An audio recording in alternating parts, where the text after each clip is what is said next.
Aujourd'hui, c'est samedi. Et le samedi, c'est expo. Il y a un an, je découvrais Sylvie et Alain à H2M et aujourd'hui, ils vont de nouveau exposer à H2M et je vais y retourner parce que la première fois, ça avait été un coup de cœur et franchement, de voir ce monde mêlé de futuristes et ce monde féerique, deux mondes bien différents que j'adore explorer, que ce soit dans les livres ou dans les films, ou même dans les séries. Alors, quand j'ai vu ce monde de cyborgs et de fées rempli de douceur, j'ai craqué et donc je vais y retourner. La la la la la la la, la la la la la la la, la la la la la la la. Il y a un an donc j'arrivais à H2M, pas tout à fait par hasard, j'avais vu l'affiche que j'avais pris et donc j'ai décidé d'aller voir cette exposition comme la toute première que j'avais été voir était sur les handicaps, etc.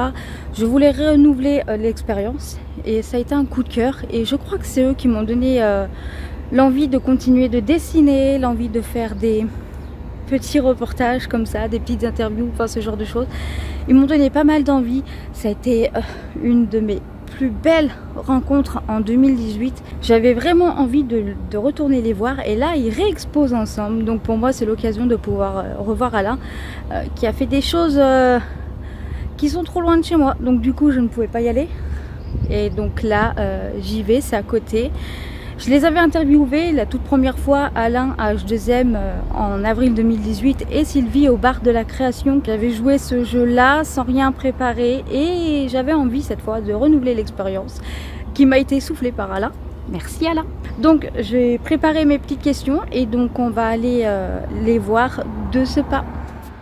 L'intelligence artificielle est enracinée au sein de nos civilisations au point de contrôler l'intimité des individus, de nos smartphones à l'armée, la bourse, la santé, l'information, les réseaux sociaux, tout lui appartient.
Le rêve de Frida Kahlo. De Frida Kahlo, c'est en fait j'ai voulu. Frida Kahlo, c'est une peintre qui a été extrêmement connue. Il y a beaucoup de peintres qui ont peint Frida Kahlo, soit reproduit des tableaux qu'elle a fait d'elle, soit surtout par rapport à des photos. Bon, moi j'ai repris une photo où elle était sur une tapisserie verte avec des fleurs de tapisserie. Et donc j'ai gardé le vert parce que c'est vrai que je trouvais que c'est le côté nature. Et j'ai voulu lui proposer un rêve parce que c'est une femme qui a extrêmement souffert dans sa vie. Elle a eu un accident de bus où elle a eu la colonne vertébrale brisée à plusieurs endroits, où elle a eu des tiges énormes dans le corps qui l'a fait souffrir toute sa vie. D'ailleurs, elle est morte impotente et dans d'atroces souffrances. Et donc je me disais que cette femme-là J'aurais pu lui apporter peut-être à un moment donné un rêve où justement elle ne souffrirait pas, où elle serait entourée des fleurs de mon jardin et des perroquets que j'ai pris en photo, voilà, et puis d'un papillon qui vole. Donc ça c'est une peinture que j'ai faite à l'huile, c'est la seule que j'ai faite à l'huile. Parce que l'huile, j'ai arrêté d'en faire en 87. La première peinture à l'huile que j'ai faite, c'est parce que ma maman, elle m'a offert une boîte de peinture à l'huile. Et donc, j'ai peint. À l'époque, il n'y avait pas d'acrylique, ça n'existait pas. Ou il y avait de la gouache, mais il n'y avait pas d'acrylique. Donc, j'ai commencé à peindre à l'huile, mais l'huile, le problème, c'est que ça sèche très lentement. Donc là, elle est même pas tout à fait sèche. Il faut 6 mois pour qu'une peinture soit complètement sèche. Donc, voilà, je l'ai transportée de manière... J'ai fait attention justement pour pas l'abîmer parce que j'ai toujours passé.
J'ai voulu représenter Alpha Omega, le début et la fin, voilà. Mais également dans la dualité, parce que on est quand même dans un monde duel, et dans l'unicité, parce qu'en fait, on est tous même si on et je me disais que si finalement on prenait 2 parties du visage et on les reliait, qu'est-ce que ça donnerait? Et on les relie avec de la poésie, avec un motif, avec quelque chose qui va justement créer ce lien.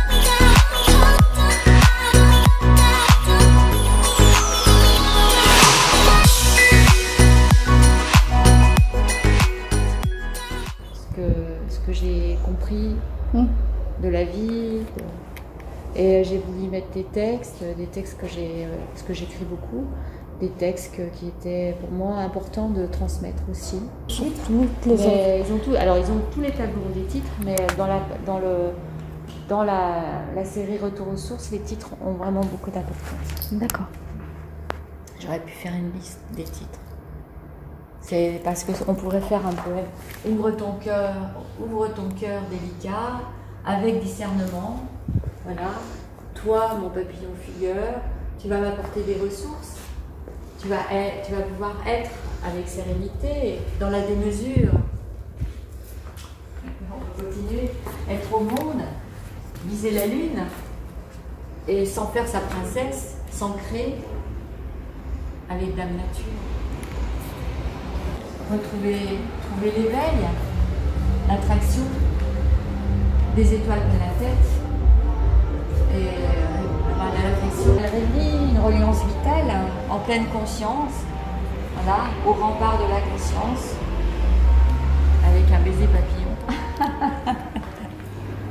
On s'était vu au bar de la création, je vous avais posé quelques questions et vous m'aviez parlé de votre métier d'art-thérapeute à l'époque, Oui. à ce moment-là. C'est vrai. Et qu'est-ce qui a changé depuis la dernière fois où on s'est vu? Qu'est-ce qui a changé ou qu'est-ce qui a pris forme? Là, aujourd'hui, j'ai déménagé, j'ai vendu mon appartement, j'en ai racheté un autre pour pouvoir créer mon cabinet. Et aujourd'hui, mon cabinet, il est opérationnel puisque je suis aujourd'hui installée au 23 boulevard de Louvre et je peux proposer des consultations d'art-thérapie et de la méditation artistique en groupe. D'accord, tout ça à domicile? Tout ça chez moi, enfin, dans mon lit, sur mon lit. D'accord. Et sinon, on va retracer un petit peu le parcours. Est-ce que vous pouvez me le raconter? Votre parcours? Mon parcours par rapport à... Sur les grandes lignes, par rapport au côté artistique, qu'est-ce qui vous a mené ensuite à vouloir être art-thérapeute? Même si on en avait déjà parlé avant. Ouais, mon parcours, c'est qu'à un moment donné, il fallait que je trouve du sens à ma vie. Donc l'art est venu dans ma vie très jeune, hein. Mais j'avais un petit peu laissé de côté. Et puis au fur et à mesure de la vie, on se rend compte finalement qu'on passe un peu à côté de certaines choses qui ont quand même plus de sens que juste de travailler pour gagner sa vie. Donc à un moment donné, il faut soit on décide de gagner sa vie et puis d'oublier ses rêves, et puis qu'un jour, sur son lit de mort, on va se dire ah, je regrette, j'aurais peut-être dû faire ça. Et là, on se dit bon, allez, je retrousse mes manches, je prends mon courage à deux mains, je fais des choix courageux, j'arrête mon travail qui me permet de bien gagner ma vie, et puis je décide de tout lâcher, de reprendre mes études pour pouvoir justement devenir ce que je suis, finalement, la personne que je suis. Et ce que vous êtes, c'est aussi votre inspiration? Oui, ça fait partie d'un tout. Ce qu'on disait tout à l'heure, c'est vos œuvres, en fait, c'est vous, en fait, c'est un côté très personnel. Oui, c'est l'expression de moi, de mon être. Je crois que c'est important aussi de pouvoir transmettre ça. Je pense que j'ai un peu comme une petite lanterne qui éclaire aussi un peu le regard des autres. Et à quel moment de la journée vous créez? Alors, il n'y a pas d'heure. Ça peut être le soir, souvent très tard, le matin, le midi. Donc, quand c'est des dessins, je peux dessiner n'importe quand, n'importe où. En fait, vous dessinez quand vous êtes vraiment inspiré. Voilà. La peinture, après, ça prend un petit peu plus de temps parce qu'il faut se poser. La peinture, ça sèche. Donc, quand on peint, on va peindre plusieurs heures. Le dessin, on peut très bien commencer, puis arrêter, puis reprendre 5 minutes et reprendre 2 heures après. Moi, c'est une distraction, en fait, pour moi, le dessin. D'accord. Qu'est-ce qui vous a donné envie d'être thérapeute? Mais je crois que vous avez déjà répondu un peu à la question juste avant. L'envie d'être art-thérapeute. Alors, thérapeute, oui, mais art-thérapeute, surtout, pouvoir permettre aux gens d'accéder à leur créativité, les gens qui sont en souffrance, qui ne savent pas trouver un sens à leur vie aussi, parfois. Pouvoir leur permettre d'être un peu ouvrir un peu des espaces comme ça qui leur permettra justement de se reconnecter avec leur être profond, trouver des réponses aussi avec l'art, mais toute forme d'art, sans forcément chercher à faire du beau, du vrai, du fini. On n'est pas là pour s'exposer non plus, on est sur la part intime de la personne et je suis juste là un peu en facilitateur. D'accord. Est-ce que c'est difficile de concilier donc, du coup, votre vie personnelle avec vos œuvres et votre métier en même temps? Alors, de tout concilier ensemble? Difficile, non. Après, je pense qu'il faut faire attention de toujours être très bien pour être art-thérapeute. Donc, il ne faut pas se laisser polluer non plus. Il faut avoir une bonne hygiène de vie dans tous les sens du terme. Soit au niveau alimentaire, mais également psychologique. Donc, il faut être très bien pour pouvoir justement faire ce métier qui est un métier exigeant. D'accord, il ne faut pas se laisser polluer par toutes les choses nocives de l'extérieur. Voilà, il faut couper sa télé, savoir déconnecter aussi, et pas écouter tout ce qu'on nous dit. C'est vrai. Et quels sont vos futurs projets? Alors, futurs projets, déjà que mon activité, elle prenne de l'essor, pouvoir proposer des stages, des ateliers en médiation artistique. En art-thérapie, je voudrais vraiment travailler dans l'insertion, Et puis dans les entreprises également, parce qu'on se rend compte qu'il y a beaucoup de gens qui sont à la limite du burn-out ou qui ont fait un burn-out. Au niveau de la qualité de vie au travail, je crois qu'il y a beaucoup à faire et ça peut être un axe important pour ces personnes-là justement, de se reconnecter avec leur sensibilité artistique, leur créativité. Et puis après, au niveau artistique, continuer les expos et faire des livres. D'accord. Faire des livres pour justement... des livres avec vos photos, avec mes dessins, les œuvres, avec les dessins, avec pourquoi pas les tableaux, là, continuer ces projets sur, comme j'ai fait les 4 éléments, voilà, continuer un petit peu à faire des tableaux un peu voilà, sur des thèmes un peu mythologiques ou universels. Voilà, peut-être plus tard faire des cartes aussi. Voilà. Mais j'ai pas d'idée. Après, il va falloir que je trouve le temps de faire tout ça. Et quel outil utilisez-vous pour peindre? Enfin, les gigi, c'était... Les gigi, c'est de l'aquarelle, c'est de l'encre de Chine. Les nanouchkas, c'est de l'encre de Chine. Et puis les peintures, c'est ou de l'acrylique ou de l'huile, avec des ajouts de photos, là, récemment, sur les derniers tableaux. D'accord. Qui sont incrustés. Vous utilisez des pinceaux simples? Des pinceaux, oui. Tout ce qui est basique? Très peu de pinceaux. Et combien de temps pour un tableau en moyenne? En moyenne, ouais, ça peut aller de, je sais pas, on va dire 15 jours à 6 mois. Ça dépend si j'ai l'idée ou pas. Il y a des tableaux qui sont très compliqués. Oui, en fait, vous peignez, mais après vous arrêtez quelques temps et après vous reprenez. En fait, c'est pour ça que ça peut m'arriver d'arrêter parce que j'ai plus d'idée. Et vous arrivez d'avoir une autre idée pendant ce temps de pause? Oui. D'accord. Oui, c'est un peu comme mes histoires. Mais quand je fais un tableau, je peux le laisser de côté, puis ça ne m'empêche pas d'en démarrer un autre. Je suis toujours en création. D'accord. Je suis toujours en création. Soit si je ne fais pas de la peinture, je fais du dessin. Si je ne fais pas du dessin, je vais faire des marionnettes. Je vais faire d'autres choses. Je vais créer tout le temps. Je vais écrire. Il n'y a pas un jour dans ma vie où je ne fais pas de la création. Et est-ce que vous vendez vos œuvres? Et si oui, où on peut les trouver? Je les vends, oui, bien sûr, parce que je suis professionnelle, je suis déclarée. D'accord. Donc oui, je vends les œuvres et on peut les trouver ici sur l'Expo H2M en ce moment. Sinon, on peut me contacter par téléphone ou par mail pour venir acheter dans mon lieu, parce que j'ai un atelier de peintre aussi. Là, ce lieu que j'ai créé pour l'art-thérapie, j'ai également mon atelier de peintre. D'accord. Et allez-vous refaire une expo prochainement? Oui, alors c'est prévu. Donc déjà, H2M, on a prévu de le faire en février 2020. On a déjà la date, du 7 au 13. Ce sera les mêmes dates que là, mais en février. Et puis, il y aura sûrement d'autres expos collectives. En individuel, je pense pas que j'en fasse d'autres avant l'année prochaine. D'accord. Eh bien, c'est tout. Merci beaucoup. Hier, d'accord, ou avant-hier, donc j'ai pas le temps de faire ma identité. Oui. Parce que quand on crée une marionnette, on ne crée pas un objet.